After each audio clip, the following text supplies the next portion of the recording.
When did you start making videos exactly? How long has it been now? The pranks about 3 years. 3 years? Yeah. And before that, you were doing like some Fitness. bodybuilding stuff? Yeah, just like interviewing chicks about like fitness related stuff, and then I was just doing some workout videos. Really boring, to be honest, but I didn't have anybody to film me doing pranks. Right. So what made you make the transition from fitness to pranks?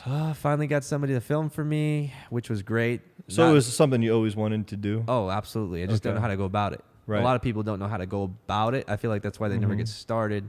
And that goes for everything in life, really. Yeah, and they just keep holding it off. What you need to do is, if you want to do something, just go out and fucking do it. Exactly. Because, a lot of people, they just wait for the right time to do something. There'll never be a right time. Never. It's just an excuse. Exactly. And, anyways, I finally got somebody to film for me. And then, at first when you start posting videos, it's like, oh my God, I'm not getting these views, but you got to stay consistent. Got to push through the hard times. Exactly. It doesn't happen right away. It took me over a year I think 2 years to get 1,000 subscribers. Yeah. Which I felt like that even felt better than hitting 1 million. Yeah.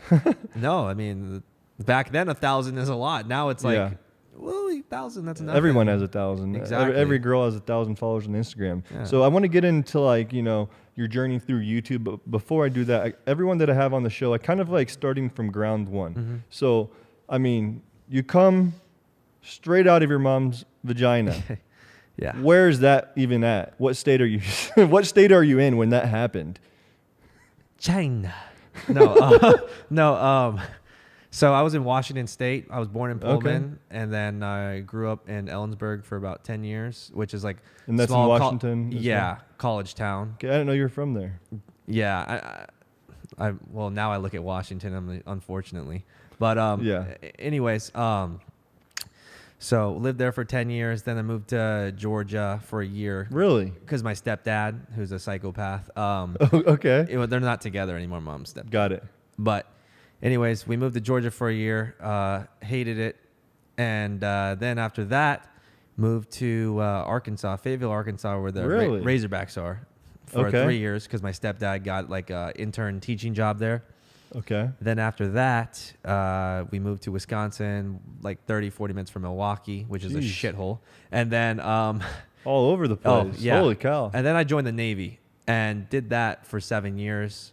And 7 years, really? 7 years. Because, so I joined the Navy just to get out of the household. My stepdad's driving me crazy. Why was he driving you crazy? He's just a piece of shit? Or piece of shit. Very controlling. Would just very manipulative and would just mentally say things that would mentally hurt you. Verbally abusive. Yeah, verbally abusive. And he did, I guess my mom said that he did put his hands on her. Okay. So obviously, I mean, I didn't even know this. My mom didn't tell me till later on because I guess she didn't want me to know. But tough. He's a piece of shit. So anyways. Sounds like it. Mm-hmm. But anyways, I joined the Navy, which is boot camp is in Great Lakes. It was only like 30, 40 minutes away. Okay.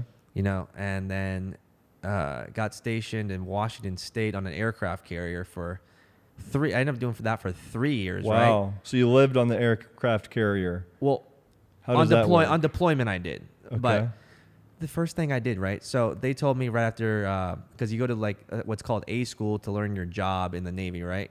Did that for 2 months. And then they're like, oh, you're not going to go on deployment. Nah. Because that's where my duty station was. The ship was on deployment in the Persian Gulf, Middle East. Jeez. Yeah. They're like, no, you probably won't because they were already halfway through a 9-month deployment. Next thing you know, oh yeah, by the way, we're going to be sending you out to the ship, which was it's called the John C. Stennis. And I'm like, oh, fuck. He said, no, yeah. So when they say that, like what's going through your head? Like what are your requirements? What do you actually have to do? Oh, man. Like you're going full on war or like? I mean, you're on a ship, an aircraft carrier. So like everybody's doing different jobs. There's people who do maintenance on aircrafts. They do paperwork, paper bitches, man. And that's what I want to do because you're in the air conditioning.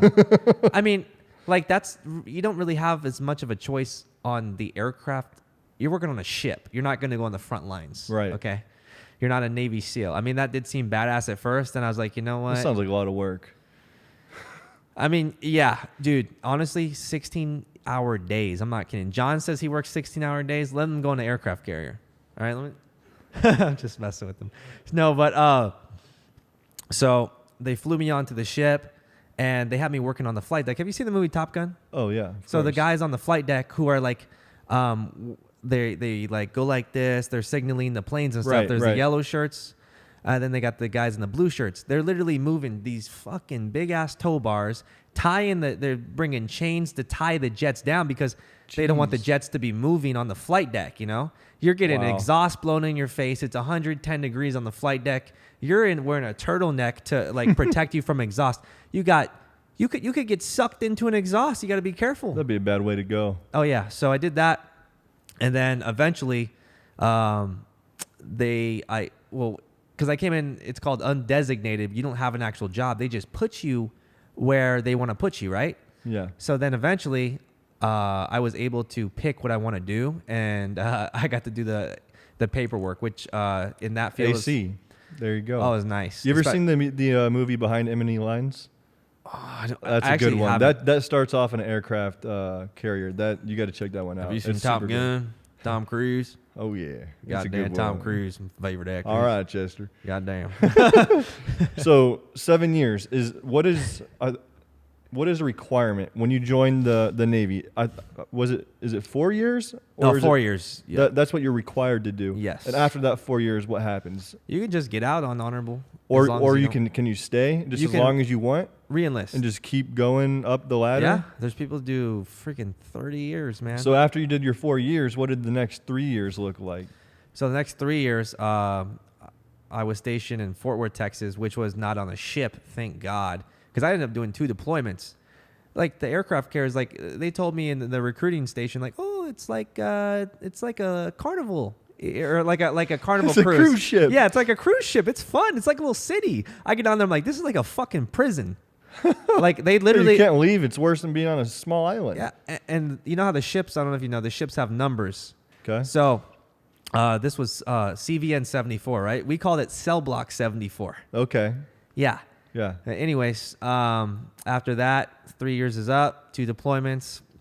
Got stationed in Fort Worth, Texas, which was on shore, thank God. It's aviation based, so just aircraft primarily.